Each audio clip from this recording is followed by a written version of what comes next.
Billionaire comes home early and catches a 6-year-old poor girl saving his 2-year-old paralyzed son. What he does next is shocking. Get ready to cry non-stop. Before we share this tale, give it a like and comment where you're watching from, and one thing that makes you smile. The glass of the boardroom window reflected Marcus Blackwood's tired eyes as he loosened his Italian silk tie. At 38, he commanded a tech empire worth $12 billion, but today felt like a defeat. The merger talks had collapsed, costing him millions. All he wanted was to see his son Tommy's smile. Marcus pushed open the mahogany door of his Beverly Hills mansion, expecting the usual silence. Instead, he heard splashing from the backyard pool area. His heart stopped. Tommy, his 2-year-old son, born with spina bifida, couldn't swim. The boy struggled with his tiny leg braces and custom-made crutches every day. Racing through the marble hallway, Marcus burst through the French doors to witness something that would haunt him forever. Tommy had somehow wandered to the pool's edge, his small crutches abandoned on the concrete. The toddler was sliding toward the deep water, his weak legs unable to support him, but there was someone else there. A small girl, no older than 6, with tangled brown hair and a torn yellow dress, was pulling Tommy away from the pool's edge with desperate strength. Her bare feet slipped on the wet concrete as she dragged the confused toddler to safety. "Tommy!" Marcus shouted, rushing forward. The little girl looked up with startling green eyes, fear flashing across her dirt-smudged face. She immediately released Tommy and stepped back, as if expecting punishment. I sorry, mister. I see little boy fall. I help," she whispered in broken English, her voice barely audible. Marcus knelt beside his son, who was crying but unharmed. Tommy's braces had gotten caught on the pool's decorative stones, which had started his slide toward disaster. If this strange girl hadn't been there. "What's your name?" Marcus asked gently, his hands shaking as he checked Tommy for injuries. "Sofia Rodriguez," she replied, backing toward the garden wall. "I no mean trouble. I go now." Before Marcus could respond, his wife Victoria's sharp voice cut through the air like broken glass. "What is that filthy child doing in our backyard?" Victoria Blackwood strode across the patio in her designer heels, her blonde hair perfectly styled despite the late hour. Behind her followed Marcus's mother-in-law, Eleanor Whitmore, whose disapproving scowl could freeze hell itself. "Get away from my grandson!" Eleanor hissed at Sophia, who flinched as if struck. Marcus stood slowly, Tommy clinging to his chest. "This little girl just saved Tommy's life." Victoria's expression remained cold. "Saved him?" "She probably pushed him toward the pool in the first place. These people always have an angle." Sophia's eyes filled with tears, but she raised her chin defiantly. "I know hurt, baby. I help, baby." "How did you even get in here?" Victoria demanded, her voice rising. "This is private property. You're trespassing." Marcus looked at the high security wall surrounding their property, then at Sophia's mud-stained clothes and bare feet. "How did you get in?" Sophia pointed to a loose board in the wooden fence that separated their mansion from the run-down neighborhood beyond. "I hear crying. I think maybe animal hurt. I come help." "You see," Eleanor sneered. "She's been spying on us, probably planning to rob us blind." The accusation hit Sophia like a physical blow. Despite her young age, she understood enough English to know she was being called a thief. Tears finally spilled down her cheeks. "I no steal nothing," she said firmly. "I just help little boy." Marcus felt something crack inside his chest as he watched this tiny girl defend herself against adults who should know better. Tommy had stopped crying and was reaching toward Sophia with his small hands. "Sophia, friend," Tommy said clearly, one of his few spoken words. The simple declaration hung in the evening air like a challenge. Victoria's face flushed red with rage. "That child is not coming near Tommy again," she declared. "Marcus, call security. Have her removed immediately." But Marcus found himself unable to move. This 6-year-old girl had done what his expensive security system, his nannies, and his family had failed to do. She had protected his son when it mattered most. "Where do you live, Sophia?" he asked quietly. Sophia pointed beyond the broken fence toward the cluster of small, weathered houses that the Blackwood family pretended didn't exist. "With my mama and my brothers," she said. "When mama worked night, I watch brothers." Marcus felt his world shifting. A 6-year-old was responsible for watching her siblings while her mother worked night shifts. Meanwhile, his 2-year-old had 3 nannies and still managed to nearly drown. "You have brothers?" he asked. Sophia nodded. "Miguel is 8. Carlos is 10. They good boys. And your father?" Sophia's face closed off. "No, Papa." Victoria stepped between them, her patience exhausted. "Enough of this sob story. Security will escort her out." But as Victoria reached for her phone, Tommy spoke again, his small voice carrying across the patio with surprising strength. "Sophia, stay," he said, reaching toward the girl who had saved his life. "Sophia, friend. Learn." The security team arrived within minutes. 2 large men in black uniforms who looked ridiculously intimidating compared to the tiny girl they'd been called to remove. Sophia took one look at them and bolted toward the loose fence board. "Wait!" Marcus called out, surprising everyone, including himself. Sophia stopped, her small frame trembling as she turned back. The security guards looked confused, awaiting orders. "Let me talk to her," Marcus said quietly. Victoria's manicured nails dug into his arm. "Marcus, don't be ridiculous. Send her home before she causes more trouble." But Marcus gently removed his wife's grip and approached Sophia, who was pressed against the fence like a cornered animal. Tommy squirmed in his arms, still reaching for the girl. "Sophia, you said your mother works nights. What does she do?" Sophia's green eyes darted between the security guards and Marcus's face. "She clean offices in big buildings downtown. She ride 3 buses to get there." Marcus felt something twist in his stomach. While he'd been in boardroom meetings discussing millions, this woman was riding 3 buses to clean buildings for probably minimum wage. "And you watch your brothers while she's gone?" Sophia nodded. "I cook dinner. Miguel help with Carlos. Carlos help with homework." She paused, then added with touching pride, "We good family." Eleanor snorted from behind them. "Good families don't raise children who climb over other people's fences." Sophia's face crumpled, but she straightened her shoulders. "I sorry about fence. I fix tomorrow if you have hammer." The simple offer hit Marcus harder than any business proposal ever had. This child was offering to repair property damage with her own hands. "How old are you, Sophia?" he asked gently. 6.5, she replied, adding the half with the seriousness only children could muster. 6.5 years old, cooking dinner and watching her brothers while her mother worked multiple shifts to keep them afloat. Marcus thought of Tommy's nursery, filled with toys worth more than most families made in a year. "Tommy seemed like good boy," Sophia said suddenly, looking at his son with genuine warmth. "He just need help walking.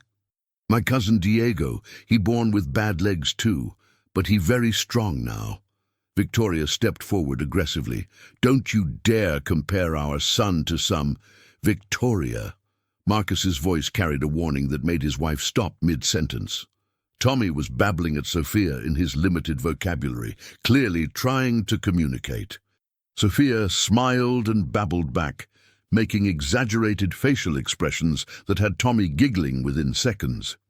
"She probably has diseases," Eleanor whispered loudly enough for Sophia to hear. "Look at her clothes. God knows what she's carrying." Sophia's smile faltered, and she looked down at her torn dress with shame. Marcus noticed for the first time that despite the dirt and tears, her clothes were clean. Someone had washed and mended that dress multiple times. "I take bath every day," Sophia said quietly. "Mama say clean body means clean heart." The dignity in her voice silenced even Eleanor for a moment. Marcus made a decision that would change everything. Sophia, I want to thank you for saving Tommy. Is there something I can do for you? Sophia's eyes widened. You no need thank me. Is right thing to do. But I want to. What do you need most? Sophia bit her lip, clearly torn between pride and desperation. Finally she whispered, Miguel, he very smart, but he need glasses to see board at school. Glasses cost too much money. Marcus felt his heart constrict. How much do glasses cost? Doctor say $200, but is too much. Miguel, he sit in front now and squint very hard. $200. Marcus spent more than that on lunch meetings. Meanwhile, an 8-year-old boy was struggling in school because his family couldn't afford glasses. I'll buy Miguel glasses, Marcus said immediately. Sophia's face lit up like Christmas morning, then quickly dimmed. No, senor, we no take charity. Mama say we work for what we get. Then Sophia can work for it, Tommy suddenly announced, his small voice surprisingly clear. Everyone turned to stare at the toddler, who rarely spoke so distinctly. Sophia, friend, Tommy continued, patting Marcus's chest. Sophia, help Tommy. Tommy, help Sophia. Marcus looked at his son, seeing something in the boy's eyes he'd never noticed before. Intelligence, compassion. Despite his physical challenges, Tommy understood something the adults had missed. What kind of work could Sophia do? Marcus asked his son seriously. Tommy pointed at Sophia, then at himself. Sophia teach Tommy walk. The suggestion was so unexpected that everyone fell silent. Sophia looked confused, but hopeful. Tommy already has physical therapists, Victoria said icily. But Marcus was remembering something. Tommy had taken more steps trying to reach Sophia in the last 10 minutes than he usually took in an entire therapy session. Sophia, Marcus said slowly, would you like to help Tommy with his walking practice? I could pay you for your time. Sophia's eyes went wide. You pay me to play with Tommy. To help him get stronger, Marcus clarified. Sophia looked at Tommy, who was grinning and clapping his small hands together. Something passed between the 6-year-old girl and the 2-year-old boy, an understanding that transcended their age difference and circumstances. I help Tommy, Sophia said solemnly. Tommy is good boy. He deserved to run and play like other children. Victoria's face had turned an alarming shade of purple. Over my dead body will this street child be around my son regularly. But Tommy chose that moment to do something he'd never done before. He reached his arms toward Sophia and said, clear as day, want Sophia. The words hung in the air like a miracle. Tommy had never expressed such a clear preference for anyone outside the family. His speech therapist had been working with him for months to get him to express wants and needs so directly. Marcus felt tears prick his eyes as he watched his son strain toward Sophia with obvious affection. The little girl was equally moved, her face glowing with pure joy. Tommy wants Sophia, she repeated wonderingly. Sophia want Tommy too. Victoria stepped between them like a protective shield. This is absolutely insane, Marcus. You cannot seriously be considering bringing this vagrant child into our home regularly. She's not a vagrant, Marcus said quietly. She's a little girl who just saved our son's life. Once, Victoria snapped. She helped him once. And now you want to reward her with money and access to our family. What's next, Marcus? Are we going to adopt every poor child in the neighborhood? Sophia's face fell at the word poor, and she took a step back toward the fence. I go now. No want trouble for Tommy family. But Tommy began crying immediately, reaching desperately for Sophia. No go. Sophia, stay. The toddler's distress was so genuine that even Victoria paused. Tommy rarely showed such strong emotions about anything. Tommy, calm down, Victoria said, trying to take him from Marcus's arms. But Tommy clung to his father and continued reaching for Sophia. Want Sophia! Want Sophia! Marcus looked at his son's tear-streaked face, then at Sophia, who was torn between wanting to comfort Tommy and wanting to flee from the hostile adults around her. What if we start small? Marcus suggested. Sophia could visit tomorrow afternoon, just for an hour, to see how Tommy responds. Absolutely not, Eleanor interjected. Marcus, you're being manipulated by a child who's clearly been coached by her family to take advantage of wealthy people. Sophia's face flushed with anger at the accusation. Nobody coach me. I see baby in danger. I help baby. Is simple. Nothing is simple with people like you, Eleanor continued cruelly. First it's glasses for the brother, then it'll be money for rent, then medical bills, then enough. Marcus's voice carried such authority that Eleanor actually took a step back. Sophia, ignore her. Are you willing to come back tomorrow to play with Tommy? Sophia looked uncertain. Your family no like me. Marcus glanced at Victoria's furious face and Eleanor's disgusted expression. Some of my family need time to understand what you did for us today. And some of us have more sense than to be fooled by a calculated performance, Victoria muttered.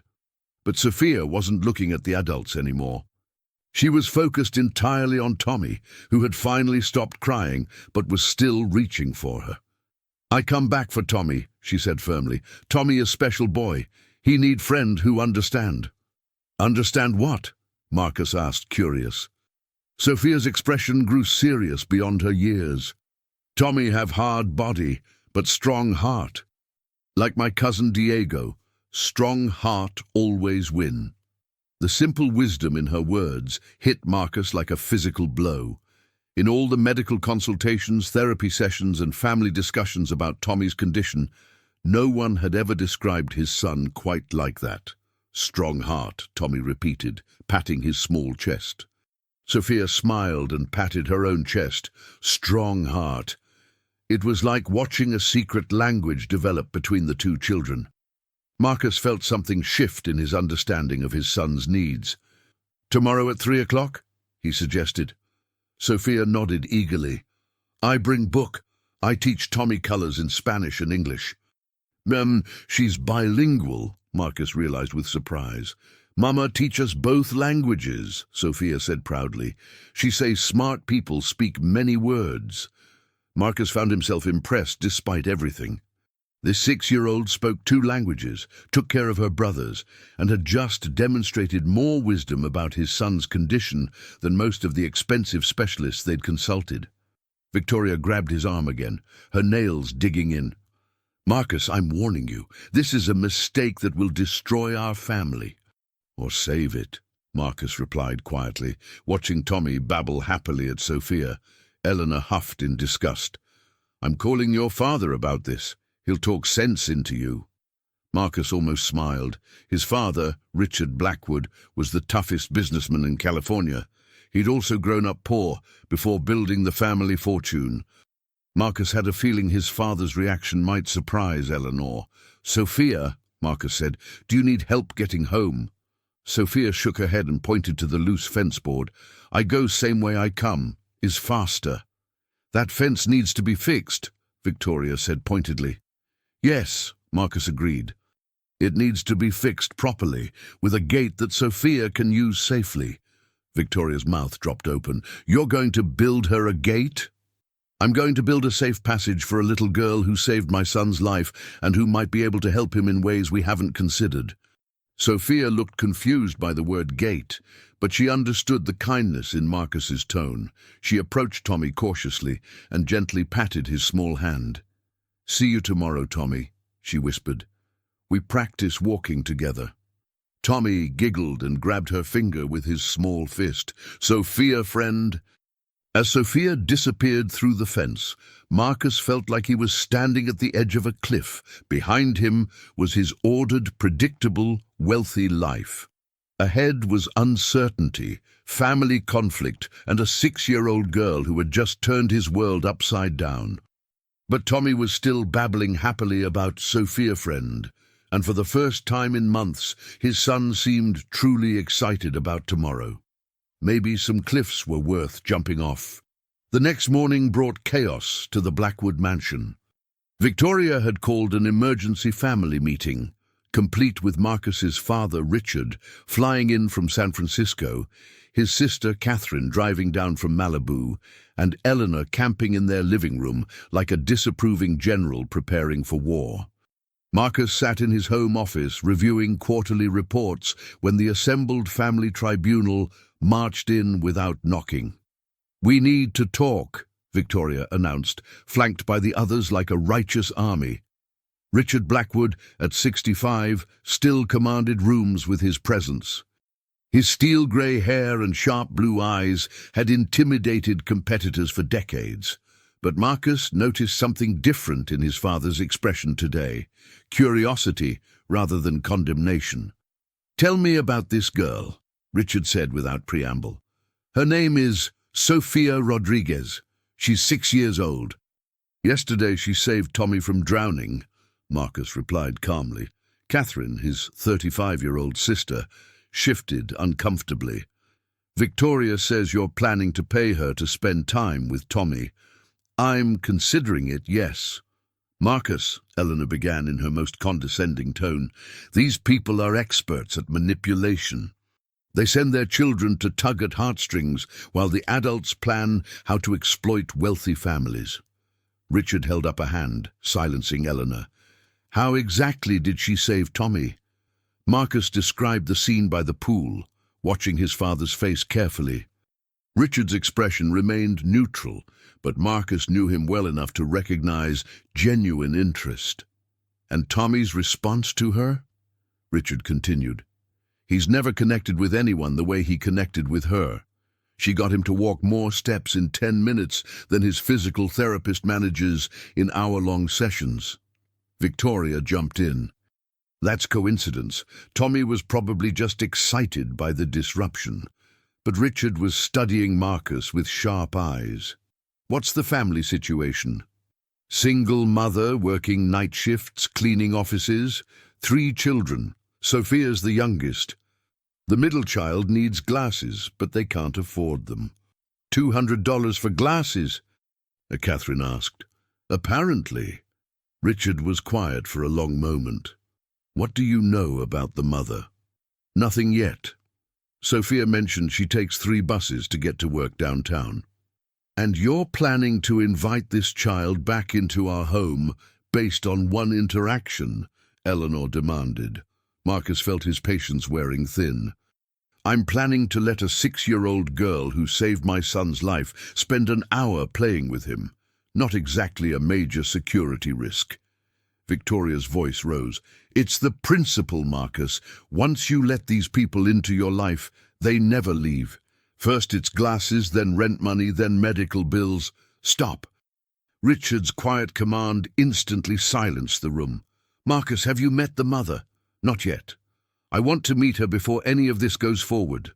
Marcus nodded. "That's fair." Eleanor looked triumphant. "Finally, some sense. Richard will see right through their sob story."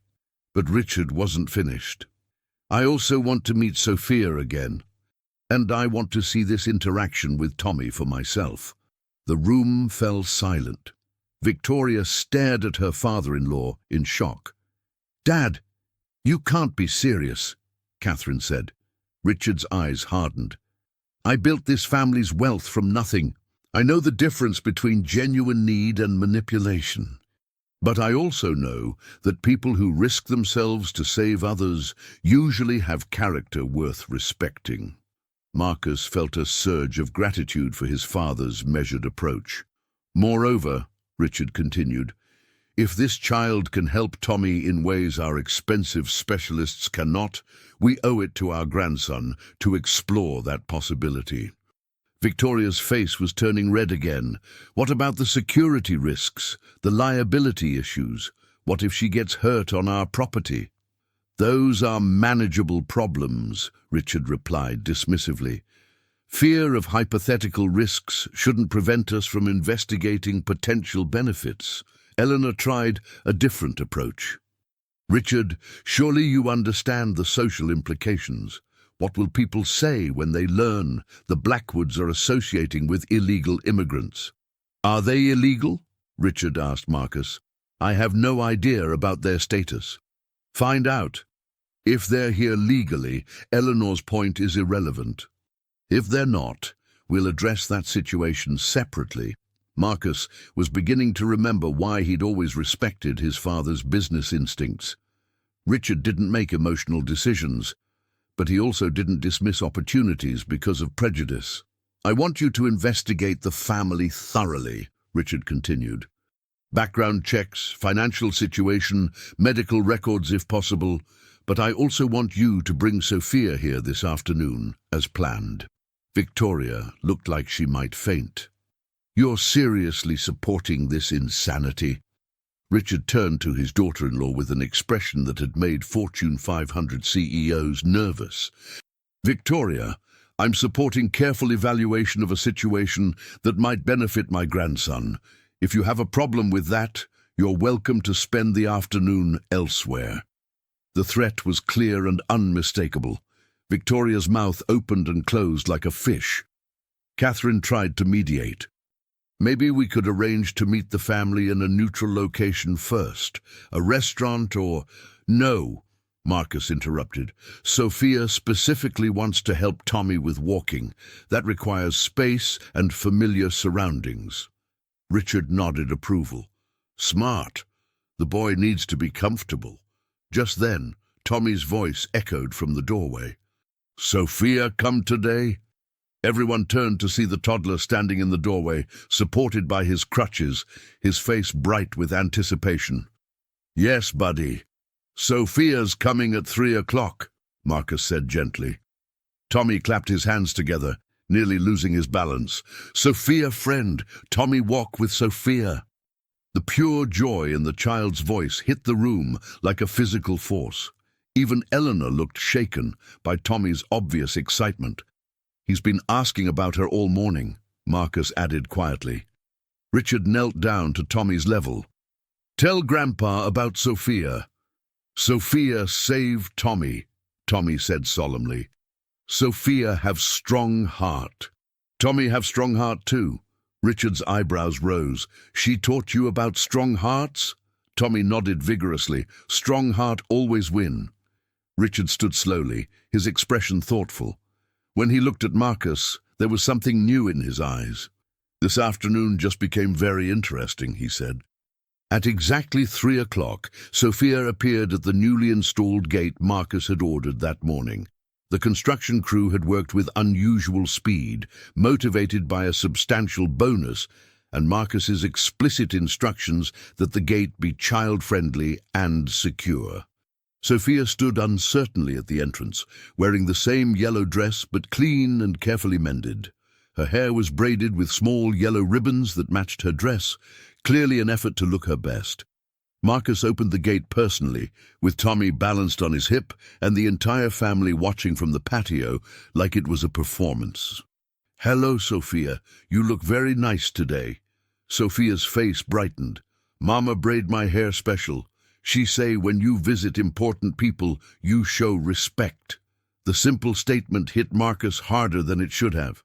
This child and her mother understood the significance of this visit better than his own family seemed to. "Tommy's been excited all day," Marcus said, setting his son down carefully.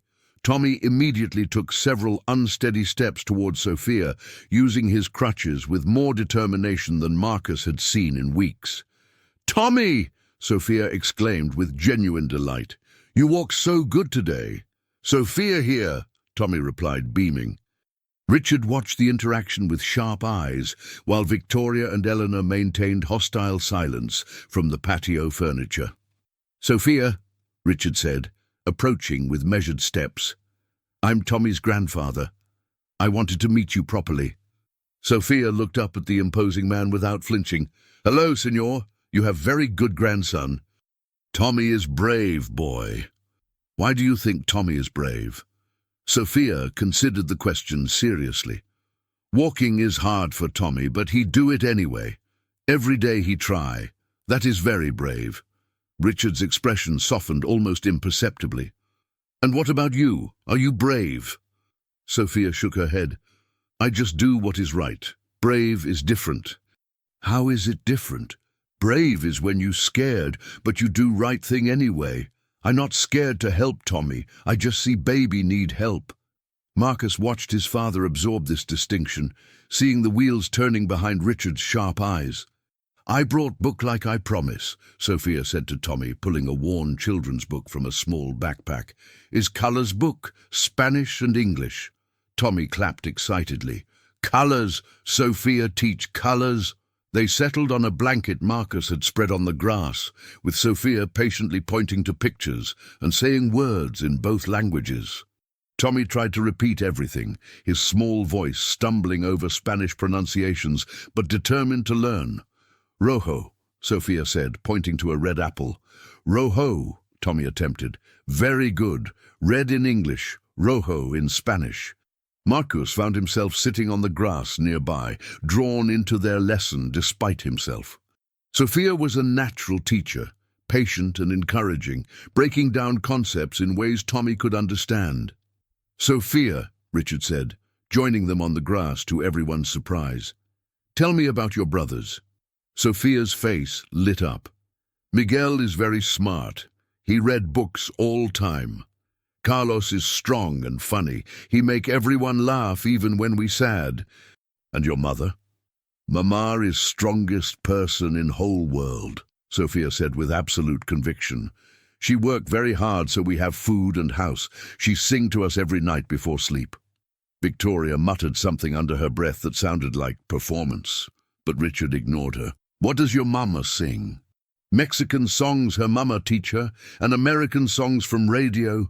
She say music make hearts happy even when everything else is hard. Tommy had abandoned the color book and was attempting to stand without his crutches, using Sophia's small hand for balance. Tommy, careful, Marcus said automatically. Marcus said. But Sophia was already adjusting her position to provide better support. Is okay. Tommy getting stronger. Feel his legs getting stronger. And incredibly, Tommy was standing more steadily than Marcus had seen in months. How do you know how to help him? Marcus asked. My cousin Diego, he born with legs not working right. But his mama, she make him practice every day. She say muscles like baby birds, need time to grow strong, but they will if you help them. The folk wisdom made more sense than half the medical explanations Marcus had received from specialists. Diego walk normal now? Tommy asked hopefully. Diego run faster than all other kids now, Sophia said confidently. He say walking is just moving forward one step at time. Everybody do it different way. Tommy nodded solemnly, absorbing this philosophy. Richard had been watching this entire exchange with increasing interest. Sophia, would you like to meet Tommy's mama? Sophia looked uncertain. She want to meet me? Before anyone could answer, Victoria stood up abruptly. I think that's enough for today. But Tommy immediately protested. No, Sophia stay longer. Tommy needs his rest, Victoria said firmly. I no tired, Tommy declared, a complete sentence that surprised everyone. Sophia looked between the adults, clearly sensing the tension. Maybe I come back different day. Tomorrow, Tommy said immediately. Sophia come tomorrow. Marcus looked at his father, who nodded slightly. Tomorrow, at the same time, Marcus suggested. Sophia's face glowed. I bring different book tomorrow, book about animals. As she packed up her materials, Richard made an unexpected request. Sophia, would your mother be willing to come with you tomorrow? I'd like to meet her. Sophia's eyes widened. You want meet Mama? Very much. Sophia looked worried. Mama work very hard. She may be tired. We could arrange to meet when it's convenient for her, Richard said gently. I ask her tonight, Sophia promised. As she headed toward the gate, Tommy called out, Sophia, thank you for colors. Thank you for being good student, Tommy. After she left, the family stood in silence for several minutes. Finally, Richard spoke. That child has more natural intelligence and emotional maturity than most adults I know. Victoria's control finally snapped. She's manipulating all of you. Can't you see that? But Tommy chose that moment to take 5 unassisted steps across the patio, something he'd never done before. "Sophia, teach Tommy walk," he announced proudly. Richard watched his grandson with something like wonder in his eyes. "Schedule the background check," he told Marcus quietly, "but also schedule a meeting with the mother. I have a feeling this family is going to surprise us." The background check results arrived the next morning via Richard's private investigator, and Marcus read them with growing amazement. Maria Elena Rodriguez, aged 28, had entered the country legally on a student visa 8 years ago to study nursing at UCLA. She'd completed 2 years before financial difficulties forced her to drop out when she became pregnant with Carlos. She worked for Sunshine Cleaning Services, taking the night shift because it paid 20% more than day shifts. No criminal record, no outstanding debts beyond student loans, and according to her supervisor, she was their most reliable employee, never missed a shift in 3 years. The children's school record showed Miguel on the honor roll despite struggling with vision problems, Carlos maintaining B averages while helping care for Sophia, and Sophia herself just starting kindergarten but already reading at a 2nd grade level.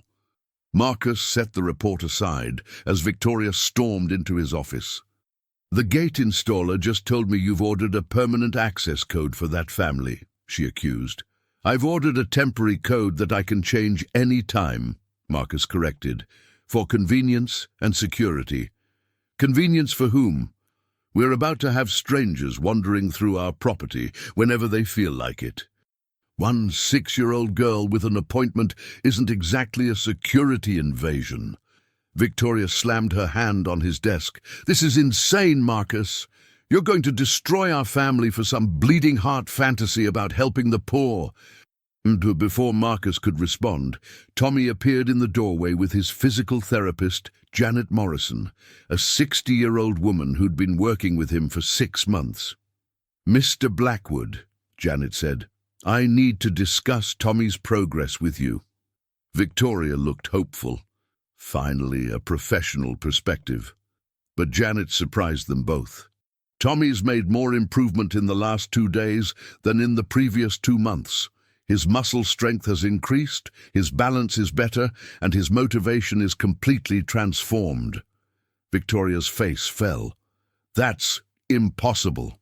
"I've been doing this for 30 years, Janet replied firmly. "Tommy told me about his friend Sophia, who's teaching him about strong hearts. Whatever she's doing is working." Marcus felt vindicated. "Janet, would you like to observe their session this afternoon?" "Very much. I'd like to learn from whatever techniques she's using." At 3 o'clock, Sophia arrived with her mother, and Marcus got his first look at the woman who'd raised such an extraordinary child. Maria Rodriguez was tiny, barely 5 feet tall, with Sophia's green eyes and thick dark hair pulled back in a practical ponytail. Her hands showed calluses from cleaning work, but her posture was straight and dignified. "Mr. Blackwood," she said in accented but clear English, "Sophia, tell me you want to meet me. Mrs. Rodriguez, please call me Marcus. And yes, I wanted to thank you personally for raising such a remarkable daughter." Maria's eyes softened. "Sophia is good girl. She always helping others, even when we have little to give." Richard appeared beside Marcus, and Maria's eyes widened slightly at meeting another intimidating Blackwood patriarch. "Mrs. Rodriguez," Richard said formally, "I'm Richard Blackwood, Tommy's grandfather. Your daughter may have saved my grandson's life." Maria looked at Sophia, who was already on the grass with Tommy and his color books. "Sophia, just do what I teach her. We help others when we can." "Even when helping is difficult?" Richard asked. Maria followed his gaze to where Sophia was patiently supporting Tommy as he practiced standing. "Especially when is difficult. Easy helping is not really helping." Marcus felt another piece of his worldview shift. This woman understood something about character that his expensive education had never taught him. Janet Morrison watched Sophia work with Tommy for 20 minutes, taking notes the entire time. Finally, she approached the adults. "This is extraordinary," she announced. "That child is using techniques I learned in advanced pediatric therapy courses. She's providing exactly the right amount of support, encouraging independence while ensuring safety. And most importantly, she's making therapy fun." "How is that possible?" Victoria demanded. "She's 6 years old." Janet shrugged. "Natural instinct combined with personal experience, I'd guess. She mentioned a cousin with similar challenges." Maria nodded. "My nephew Diego. Sophia helped him when she was only 4 years old." "You let a 4-year-old help with physical therapy?" Victoria asked incredulously. "I let Sophia be Sophia," Maria replied simply. "She have gift for helping. I not stop gift." Richard was studying Maria with obvious interest. "Mrs. Rodriguez, what are your long-term goals for your children?" Maria straightened her shoulders. "Miguel finish school, go to college, become teacher like he want." 2 weeks later, the Blackwood mansion had transformed into something Marcus barely recognized. Sophia arrived every afternoon at 3, bringing homework, books, and an infectious energy that seemed to awaken something dormant in their sterile home. Tommy's progress was miraculous. He was walking independently for short distances, speaking in complete sentences, and laughing more than Marcus had ever heard. But the changes went deeper than physical improvement. "Papa," Tommy said one afternoon, using the Spanish word Sophia had taught him, "why Sophia family live in small house when we have big house?" The question hit Marcus like a punch. He looked across the patio, where Sophia was teaching Tommy to count in Spanish, while helping him practice balance exercises. "Different families have different amounts of money, buddy. But Sophia helped Tommy every day. Sophia should have big house too." Victoria, who'd been maintaining cold silence during Sophia's visits, finally exploded. "Tommy, stop talking nonsense. Sophia has her own family and her own home." But Tommy, emboldened by weeks of Sophia's encouragement, stood his ground. "Sophia, family, good family. Tommy want help Sophia family like Sophia helped Tommy." Marcus felt his chest tighten with pride and pain. His 2-year-old son was developing a moral compass that put most adults to shame. That evening, Marcus made a decision that would change everything. He called Maria Rodriguez. "Mrs. Rodriguez, this is Marcus Blackwood. Would you be willing to meet with me tomorrow evening? I have a proposition that might benefit both our families." Maria's voice was cautious. "What kind of proposition?" "A job opportunity for you." There was a long pause. "What kind of job?" Marcus took a deep breath. "I'd like to offer you a position as Tommy's full-time care coordinator. It would involve working with his therapists, managing his schedule, and essentially doing what Sophia does naturally, helping him reach his potential." "You want to hire me to take care of Tommy?" "I want to hire you to do what you're already trained for. You were studying nursing before financial circumstances interrupted your education. This position would allow you to use those skills while providing security for your family." Another long pause. "How much this job pay?" Marcus named a figure that made Maria gasp audibly. It was more than she made in 6 months of night shifts. "Mr. Blackwood, this is very generous, but there's more. The position would include health insurance for your entire family, including vision coverage for Miguel's glasses.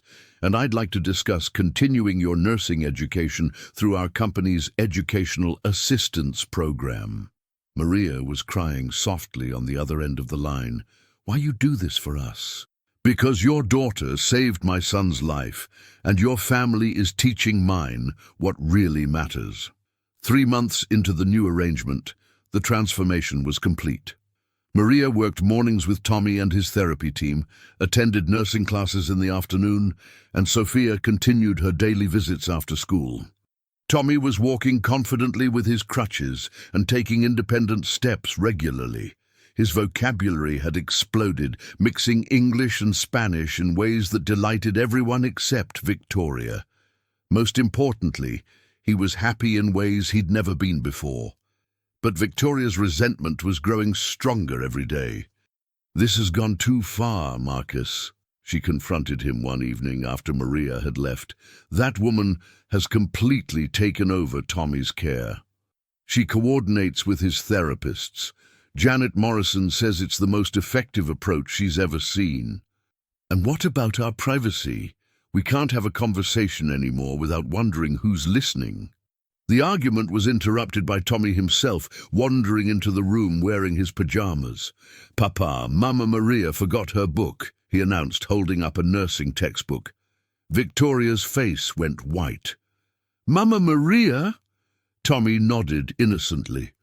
"Mama Maria teach Tommy about strong hearts. Mama Victoria teach Tommy about—" He trailed off, unable to think of anything Victoria had taught him recently. Victoria's eyes filled with tears, and Marcus felt his heart break for his wife. She wasn't cruel.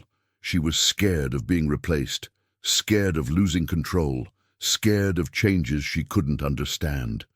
"Victoria," he said gently after Tommy went back to bed, "you're his mother. Nothing will change that."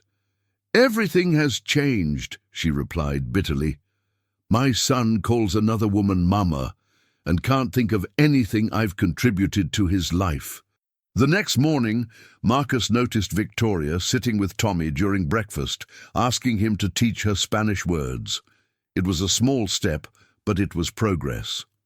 The real explosion came 2 weeks later, when Richard announced his decision to establish a scholarship fund for immigrant families pursuing medical careers. "I'm calling it the Sofia Rodriguez Scholarship," he told the assembled family. "It will provide full tuition and living expenses for families like Maria's." Eleanor was apoplectic. "Richard, you've lost your mind. We'll be flooded with people looking for handouts." "We'll be investing in human potential," Richard corrected. "Sofia and her family have reminded me what this country is supposed to represent." Victoria tried a different approach. "What about the publicity? When people learn we're funding illegal immigrants—" "They're not illegal," Marcus interrupted. "I've had our attorneys review their status. Maria's path to citizenship is completely legitimate." Catherine, who'd been quietly observing, finally spoke up. "I think Uncle Richard is right. Sofia has done more for Tommy than all our expensive specialists combined." But Victoria surprised everyone with her response. "I want to be involved in selecting the scholarship recipients." All eyes turned to her. "You do?" Marcus asked carefully. Victoria nodded. "If we're going to do this, we should do it right. I want to meet the families and understand their situations." Richard smiled. "Victoria, I think that's an excellent idea." 6 months after Sofia first climbed through the fence, disaster struck. Marcus was in a board meeting when Maria burst in, her face streaked with tears. "Mr. Blackwood, I need help. Is Carlos? He's very sick. The doctors say leukemia." Marcus felt the world tilt sideways. Carlos, the funny 10-year-old who made Tommy laugh, was fighting for his life.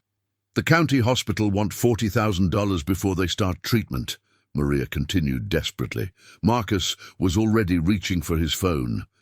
"Maria, I'm calling my personal physician. We're getting Carlos into Cedars-Sinai immediately."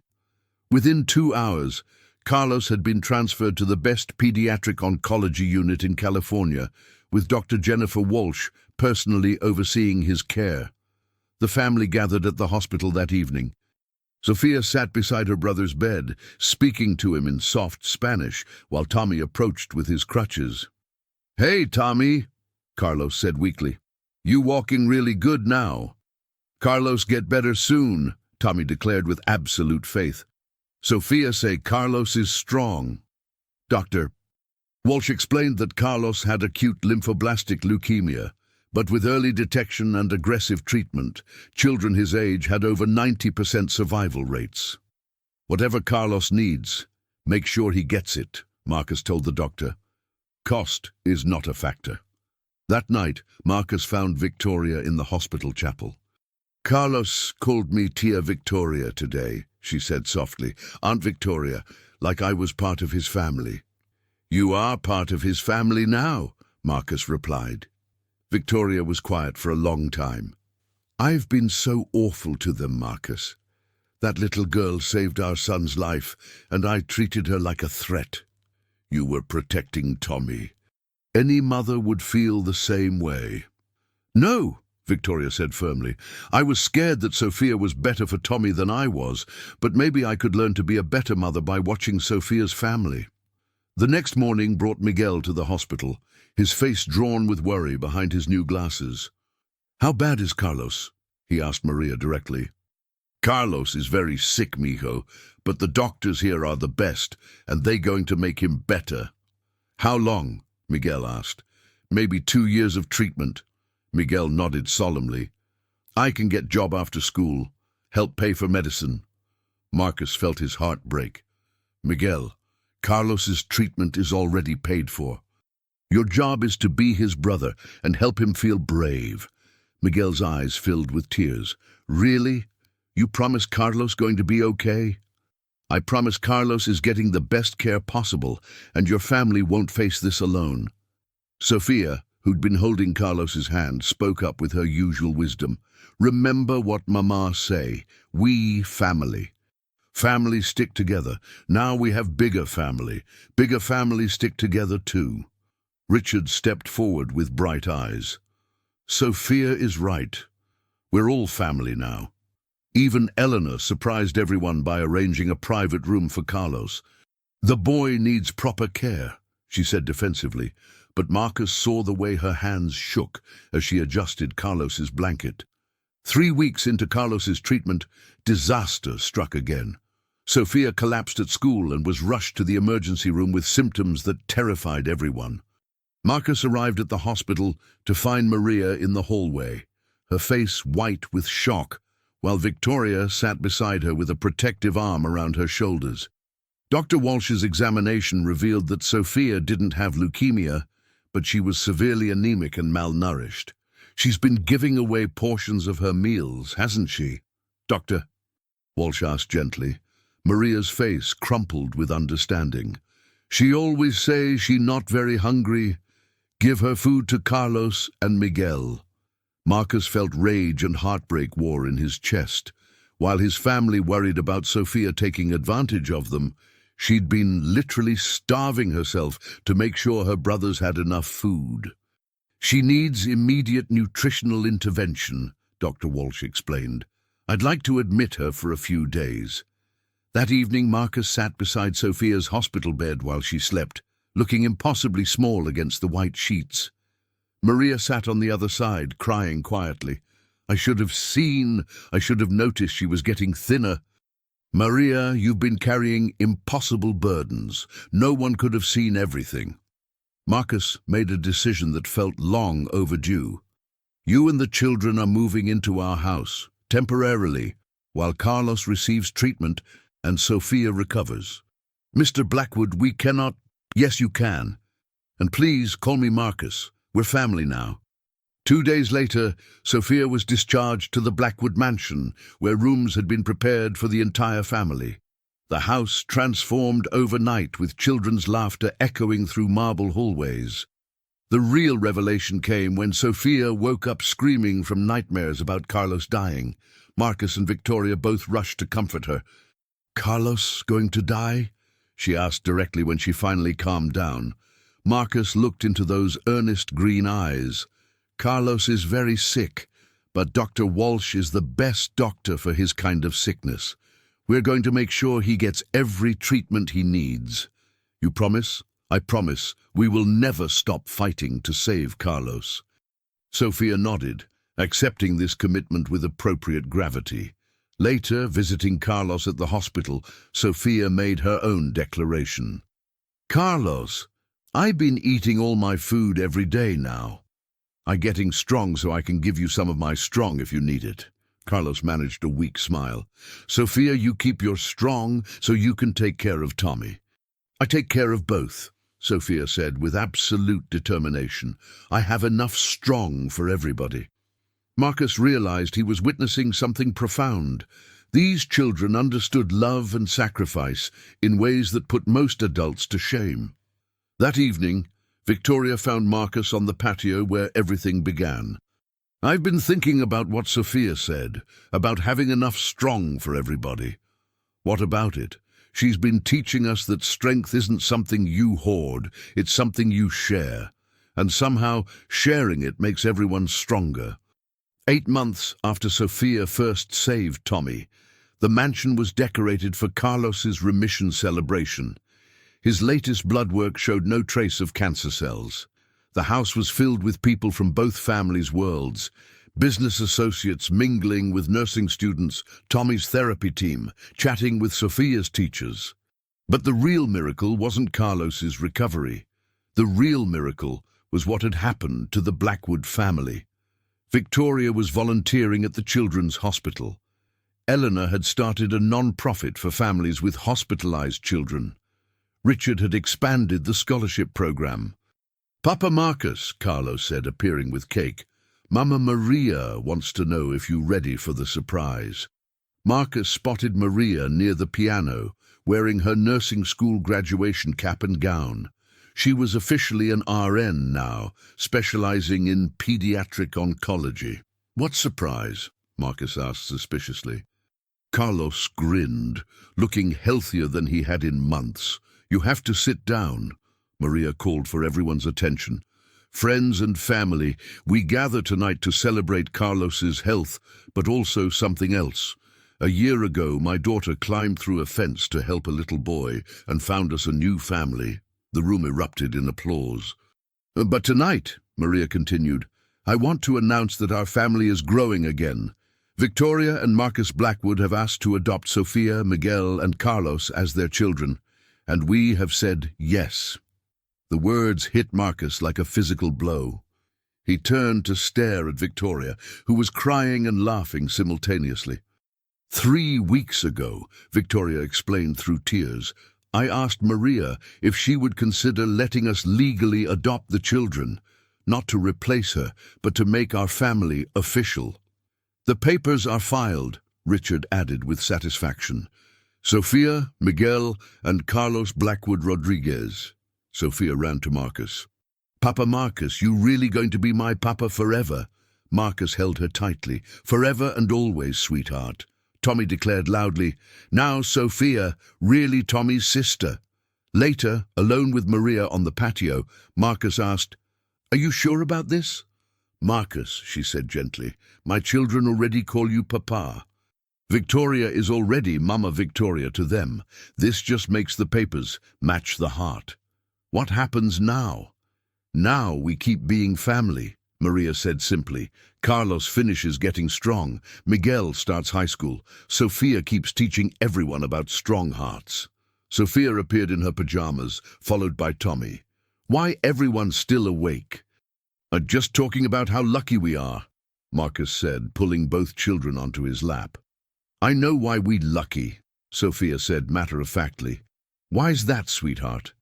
"Because we all have strong hearts, and strong hearts always find each other." Tommy nodded sagely. "Strong hearts make strong family." Marcus realized they'd been right all along. Strength wasn't about money or power. It was about love, courage, and helping others. "I love you, Papa Marcus," Sophia whispered. "I love you too, Sophia. More than you'll ever know." 2 years later, the Blackwood Rodriguez family gathered for Tommy's 5th birthday. But this wasn't just any birthday party. Tommy was walking without crutches for the first time, his leg braces finally discarded. The backyard that had once nearly been the scene of tragedy was now filled with laughter and children playing. Marcus watched Tommy actually run, across the grass, chasing Sophia and Carlos in a game of tag. The sight still took his breath away. "Hard to believe, isn't it?" Victoria said, joining him. "That Tommy's running, or that we're hosting 50 people and enjoying it?" Marcus grinned. "Both. Remember when we complained the house was too quiet? Now we complain it's too loud." Miguel's band practice, Sophia's drama club, Carlos's soccer meetings, Tommy's play dates. They watched Eleanor emerge carrying sandwiches, chatting in Spanish with Maria's relatives who'd driven up from Los Angeles. Your mother-in-law's accent is getting better, Marcus observed.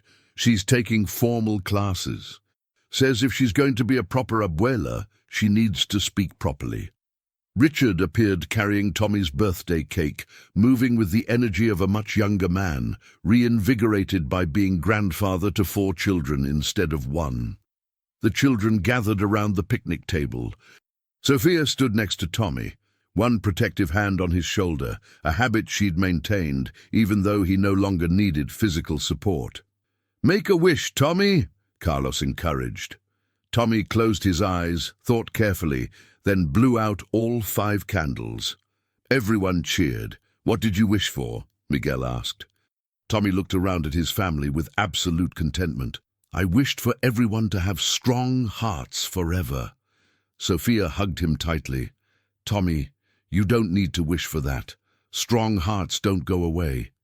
"How do you know?" Tommy asked. "Because," Sophia said with the wisdom that continued to amaze everyone, "strong hearts grow stronger when they're shared, and we share ours every single day." Later, Marcus sat with Maria on the garden swing installed where the loose fence board used to be. "Any regrets?" he asked gently. Maria considered seriously.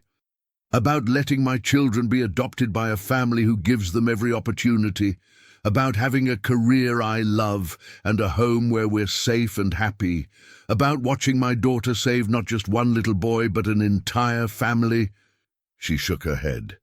"No regrets at all, even though your life is completely different." "To better," Maria corrected. "My life is better, but the important things, love, family, teaching children right from wrong, those stay the same." As the celebration continued, Marcus thought about that day when he'd found a 6-year-old girl saving his son's life. He'd thought Sophia was the one being rescued. Now he knew better. She'd been saving all of them. The girl who climbed through a fence to help a struggling little boy had taught them that the strongest hearts aren't the ones that protect themselves. They're the ones that reach out to lift others up. And in the end, that made all the difference.